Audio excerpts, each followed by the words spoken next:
സ്നേഹാദരണീയരായ സത്യവിശ്വാസി വിശ്വാസിനി സഹോദരങ്ങളെ, സർവലോക രക്ഷിതാവായ അള്ളാഹുവിന്റെ നിയമങ്ങളും നിർദ്ദേശങ്ങളും അന്ത്യപ്രവാചകൻ മുഹമ്മദ് മുസ്തഫ റസൂലുള്ളാഹി സല്ലല്ലാഹു അലൈഹി വസല്ലമയുടെ ജീവിതചര്യകളും സ്വന്തം ജീവിതത്തിന്റെ എല്ലാ രംഗത്തും അള്ളാഹുവിനെ സ്നേഹിച്ച് അള്ളാഹുവിന്റെ പ്രവാചകനെ പിന്തുടർന്ന് ജീവിതത്തിൽ പകർത്തണമേ എന്ന് ആദ്യമായി ഉണർത്തുകയാണ്, വസിയത്ത് ചെയ്യുകയാണ്. വിശ്വാസി സമൂഹത്തിന് അള്ളാഹു നൽകിയിട്ടുള്ള പരിശുദ്ധ റമദാൻ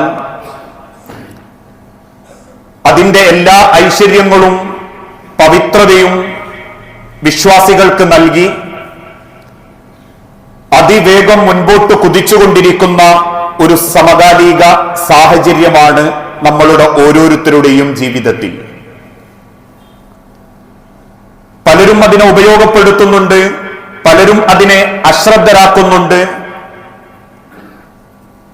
ഈ 6 ദിവസത്തെ ഓട്ടത്തിനിടയിൽ ഒരുപാട് കാര്യങ്ങൾ തീർത്തവരുണ്ട്. അതുകൊണ്ട് തന്നെ ഈ പരിശുദ്ധ റമദാനിനെ നല്ല നിലക്ക് സ്വീകരിക്കുകയും ജീവിതത്തിന്റെ വലിയ മാറ്റങ്ങൾക്ക് കാരണമാക്കുകയും ചെയ്യുന്ന യഥാർത്ഥ മുത്തഖീങ്ങളിൽ, മുഅ്മിനീങ്ങളിൽ അള്ളാഹു നമ്മളെ എല്ലാവരെയും ഉൾപ്പെടുത്തി അനുഗ്രഹിക്കുമാറാകട്ടെ. ഈ പരിശുദ്ധ റമദാനിൽ 2 മഹാത്ഭുതങ്ങളാണ് ഇസ്ലാമിക ലോകത്ത് സംഭവിച്ചിട്ടുള്ളത്. അതിലൊന്ന്, റമദാൻ മാസത്തിന്റെ 17ാമത്തെ ദിവസം കേവലം 313-14 സഹാബാക്കളോടൊപ്പം 900-ൽ പരം വരുന്ന ശത്രു സൈന്യത്തെ ബദറിന്റെ രണാങ്കണത്തിൽ വെച്ച് പരാജയപ്പെടുത്തിയ ബദർ യുദ്ധം. രണ്ടാമത്തെ ഒരു മഹാത്ഭുതം, ഇന്ന് മാനവരാശിക്കൊന്നടങ്കം ഈ ലോകത്ത് ജനിച്ചു വീഴുന്ന സർവ്വ മനുഷ്യർക്കും മാർഗദർശനമായി അവരുടെ ജീവിതത്തിന്റെ വെളിച്ചമായി അള്ളാഹു അവതരിപ്പിച്ചിട്ടുള്ള പരിശുദ്ധ ഖുർആനിന്റെ അവതരണവും ഈ പരിശുദ്ധ റമദാൻ മാസത്തിലാണ്. അതുകൊണ്ട് തന്നെ ആ പരിശുദ്ധ മാസത്തെ നിങ്ങൾ സ്വീകരിക്കുന്നതോടൊപ്പം നിങ്ങൾക്ക് നൽകപ്പെട്ടിട്ടുള്ള അള്ളാഹുവിന്റെ കലാമായ പരിശുദ്ധ ഖുർആനിനെ എല്ലാ അർത്ഥത്തിലും സ്വീകരിക്കുകയും ജീവിതത്തോട് ചേർത്ത് നിർത്തുകയും ആ വിശുദ്ധ ഖുർആനിന്റെ പാഠക്കനുസരിച്ചുകൊണ്ട് ജീവിതത്തെ ചിട്ടപ്പെടുത്തുകയും ചെയ്യണമെന്ന് ഹബീബായ പ്രവാചകൻ സല്ലല്ലാഹു അലൈഹി വസല്ലമ ഈ ഉമ്മത്തിനെ ആവർത്തിച്ച് പഠിപ്പിക്കുകയും ചെയ്തു. ഇന്ന് നമ്മൾ ജീവിച്ചുകൊണ്ടിരിക്കുന്ന ഈ കാലഘട്ടത്തിൽ മനുഷ്യരൊക്കെ വലിയ പ്രശ്നങ്ങളിലാണ്. അതുകൊണ്ടാണ് കേൾക്കാൻ അറയ്ക്കുന്ന വാർത്തകളും മനുഷ്യൻ മൃഗങ്ങളെക്കാൾ അധപ്പതിച്ചുകൊണ്ടിരിക്കുന്ന കൊലപാതകങ്ങളും സാമ്പത്തിക രംഗത്തും കുടുംബരംഗത്തും വിശ്വാസ രംഗത്ത് പോലും വലിയ അബദ്ധങ്ങളിലേക്കും ഇന്ന് മനുഷ്യൻ നീങ്ങിക്കൊണ്ടിരിക്കുന്ന ഒരു കാഴ്ചയാണ് എവിടെയും നമ്മൾ കണ്ടുകൊണ്ടിരിക്കുന്നത്. ആ പ്രശ്നങ്ങൾക്ക് എന്താണ് പരിഹാരം എന്ന് ചോദിച്ചുകൊണ്ട് പലരും പല വഴിക്കും തിരിഞ്ഞു. ചിലർ പറഞ്ഞു മതമാണ് പ്രശ്നം, അതുകൊണ്ട് നിരീശ്വരവാദിയാവണം. മതത്തിന്റെ വേലിക്കെട്ടുകൾ പൊട്ടിച്ചെറിഞ്ഞാൽ പിന്നീട് ജീവിതം മനോഹരമാണ് എന്ന് പഠിപ്പിക്കുന്ന ലിബറലുകൾ നമ്മളെ മക്കളെയും സമൂഹത്തെയും സ്വാധീനിക്കാൻ തുടങ്ങി.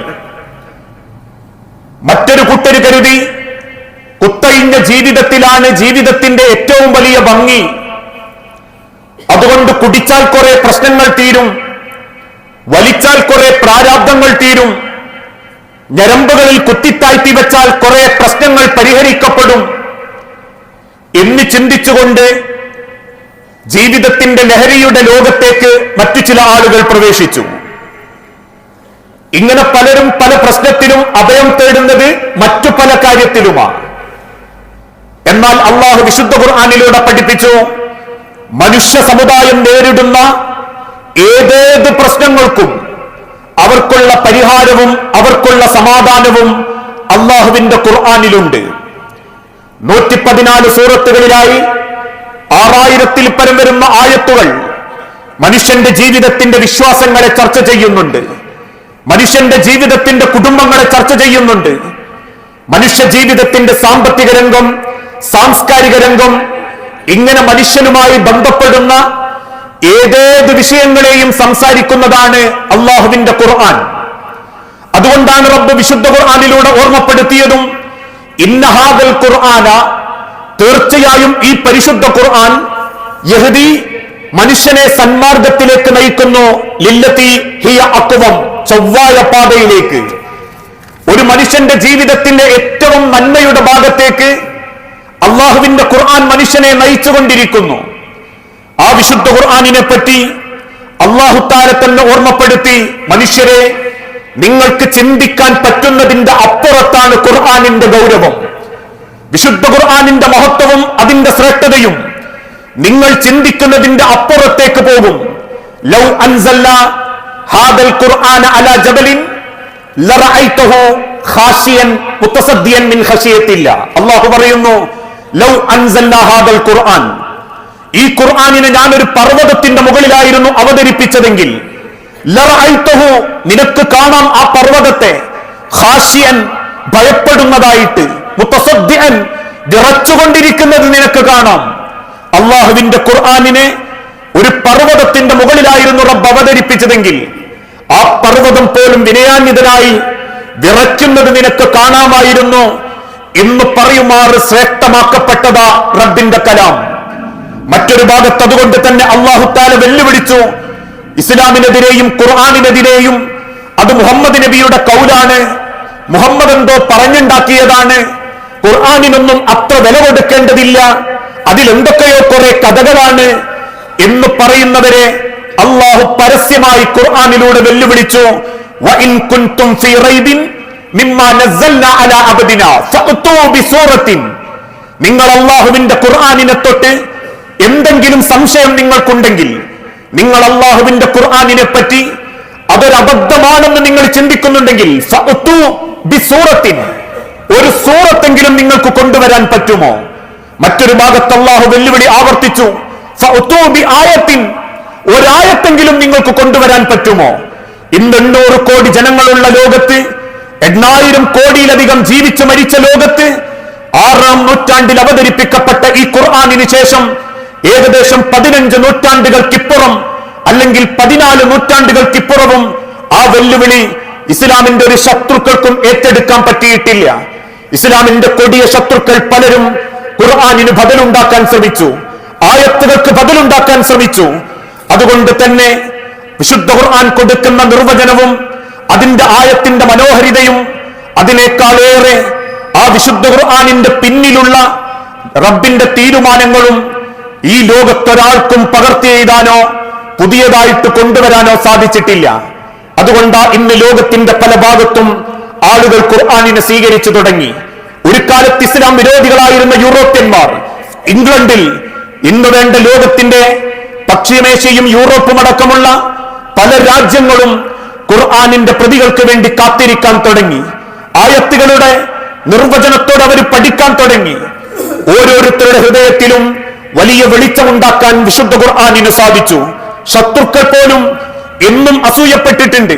ഇസ്ലാമിന്റെ എക്കാലഘട്ടത്തിലെയും ശത്രുവായിരുന്ന അമേരിക്കയിലെ ജോർജ് ബെർണാഡ് എന്നൊരു മനുഷ്യൻ തന്റെ ജനങ്ങളോട് പറഞ്ഞൊരു വാക്കുണ്ട്, മരണം തേടിയെത്തുന്നതിന്റെ മുൻപ് ജീവിതത്തിന്റെ പല ഘട്ടങ്ങളിലും ഒളിഞ്ഞും തെളിഞ്ഞും ഡോക്യുമെന്ററികൾ ഇറക്കിയും ലേഖനങ്ങളായും അള്ളാഹുവിന്റെ ഖുർആനിനെതിരെ, ഇസ്ലാമിനെതിരെ പലതും എഴുതിവിട്ട മനുഷ്യൻ മരിക്കുന്നതിന്റെ അല്പ ദിവസങ്ങൾക്ക് മുൻപ് അമേരിക്കയിലെ വലിയ നിരീശ്വരവാദികളെയും ഇസ്ലാമിന്റെ ശത്രുക്കളെയും വിളിച്ചുകൂട്ടിയിട്ട് പറഞ്ഞത്, ഖുർആൻ പോലെ ഒരു വേദഗ്രന്ഥം നമുക്കുണ്ടായിരുന്നെങ്കിൽ ഒരിക്കലും ഇസ്ലാമിനെ നമുക്ക് വളർത്താൻ സാധിക്കില്ലായിരുന്നു.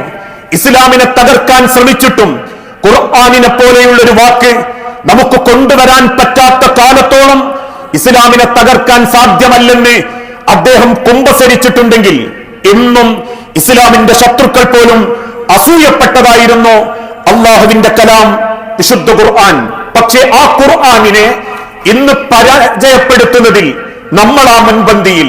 വിശുദ്ധ ഖുർആൻ ഒന്ന് പഠിക്കുന്നതിൽ, അതിന്റെ ആയത്തുകളുടെ നിർവചനമൊന്ന് ബോധ്യപ്പെടുന്നതിൽ കേവലം യാന്ത്രികമായ ഒരു രീതിയിൽ അത് പാരായണം ചെയ്യുന്നു എന്ന് മാത്രം.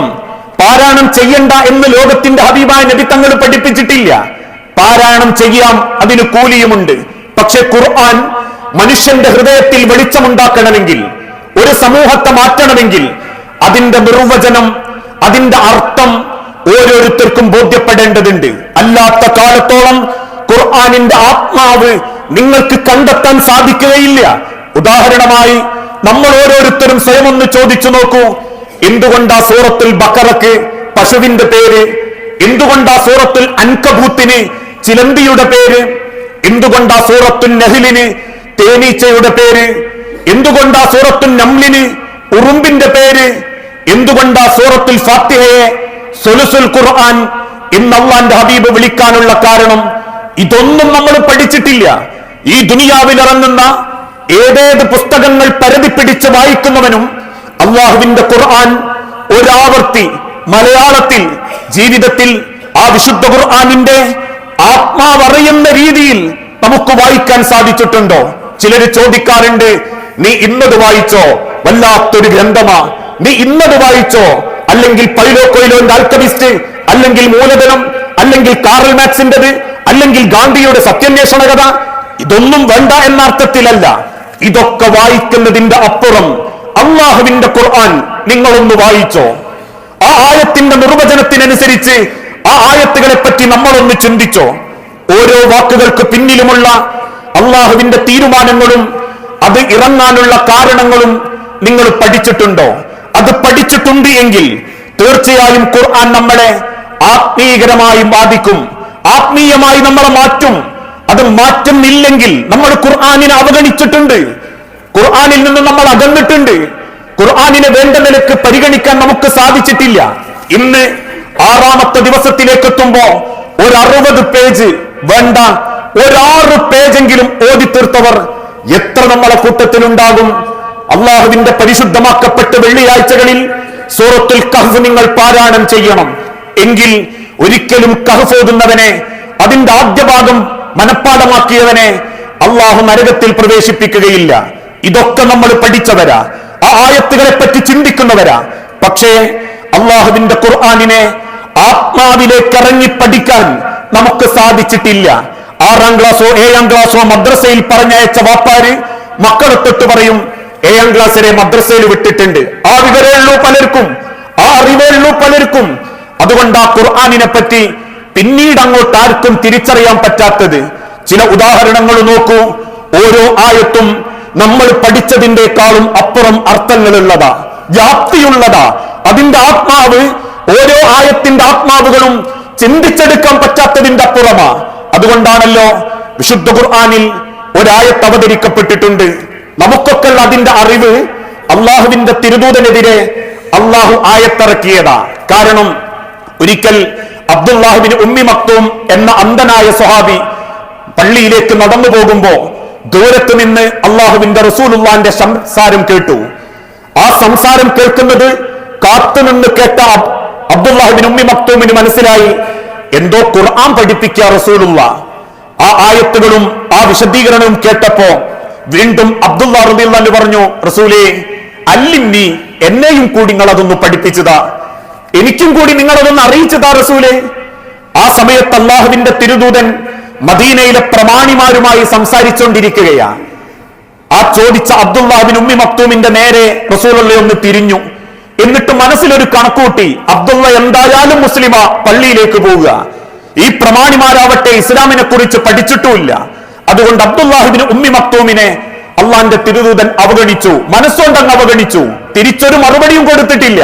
മനസ്സുകൊണ്ടങ്ങ് അവഗണിച്ചിട്ട് വീണ്ടും പണക്കാരുടെ പ്രമാണിമാർക്ക് നേരെ തിരിഞ്ഞു.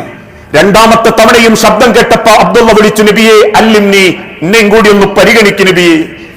2ാമത്തെ തവണയും റസൂലുള്ള നോക്കി, മനസ്സുകൊണ്ടൊരു അകലം അഥവാ ഒന്നിങ്ങോട്ട് തിരിഞ്ഞെന്നു. അബ്ദുള്ള പോവുകയാണെ പോട്ടെ, പ്രമാണിമാർക്ക് തന്നെ പ്രാധാന്യം കൊടുത്തു.